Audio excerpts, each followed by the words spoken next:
Hindi naman siguro siya nagpa-practice ng demonic arts, di ba? Yung parang kukunin sila Rene or si Divine Adili tapos gagawing alay to strengthen the team. Tapos syempre para mag-reign pa rin or maging powerful pa rin ang team nationally at internationally. Kasi di ba si Rene sa Philippines, yung Nigeria naman internationally.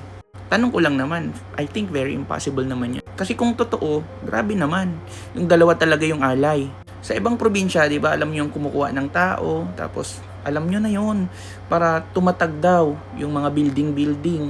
Ang iba naniniwala doon. Actually, karamihan naniniwala doon. Kasi pinapabulaanan yung salitang hazing. Wala daw hazing. Wala daw torture. Wala daw inggit. Wala daw pananakit. Pero alam nyo ba na may second autopsy na nasa kamay na po ng ina ni Rene Baterbonia? So hihintay natin kung ano ba yung laman. At ang bali-balita nung nalaman ng nanay niya, alam nyo na, syempre sobrang nagulat, nalungkot. Bakit ano po ba yung laman? 'Di ba? Mapapaisip ka talaga. Tapos may nag-send pa sa akin ito. Basahin natin ha. Ito basahin natin. Eto na, sabihin ko na, di na talaga kaya ng konsensya ko. Una sa lahat, si Rene at Adili lang sana yung maliligo, pero tinawag sila nung tatlong kasamahan niya.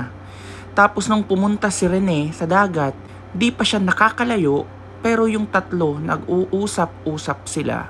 Ewan ko kung anong pinag-usapan nila. Tapos noon, sumunod yung tatlo kay Rene. Nakita pa nga ng coach nila yon. May dalang camera pa yon. Tas nakita ko si Rene, tinulak siya patalikod. Tapos nilublob siya.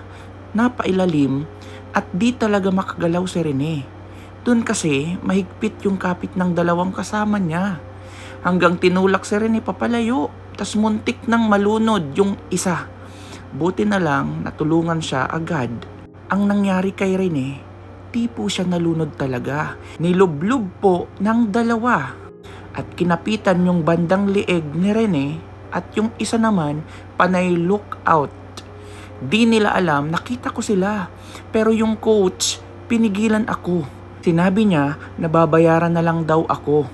Basta kunwari lang daw na wala akong nakita. At di pa tapos, si Adili naman. Tutulungan niya sana si Rene. At nahawakan pa nga niya pero sinuntok si Adili sa tiyan. Kaya nakayuko dahil sa sakit ng suntok. Tas hinilan nila si Adili papalayo. At parang yung binti ni Adili, para sinuntok ata yun. Tas di siya makagalaw. Kaya napalayo siya dahil sa alon. At yung before mga 10 minutes or 15 minutes, nagdahilan na yung tatlo. Na nalulunod daw yung dalawa. Yung isa kasama nila. Pumalayo, kinakabahan ata yun. Pero yung coach nila, relax lang. At yun, buhay sana silang dalawa kung hindi pinahinto yung CPR. Pero pinahinto ni Angel Librero. At dalhin daw ito sa ospital. Huminga pa nga si Rene. At napasuka pa siya. Pero di na tinuloy kasi nga pinapalipat na. Remember po, allegations lang po ito at speculations. Hanggat wala po tayong ebidensya at patunay, this will only serve as an allegation. Okay? May video. Ito na. Kaso syempre, hindi ko pwedeng i-play yung video. Kasi grabe. Natutuusin lang. As in guys, grabe yung video. Mapapaiyak ka talaga. As in, bali talaga. Pero dapat pong i-check yung video. Pero kung ikaw mapapanood mo, as in, makikita mo, maaawa ka talaga. Pero ulitin ko po ulit, kailangan pong i-check yung authenticity ng video. Actually, nasend na po iyon sa pamilya nila. So sila siguro ang makakasabi kung talagang si Rene iyon, supported na authentic siya. Siyempre, powerful naman ang investigating bodies natin. So, hopefully talaga, malapit na. Sabi ni Christian JG, I won't post the video for his fam's privacy. Pero bakit bali ang left shoulder niya?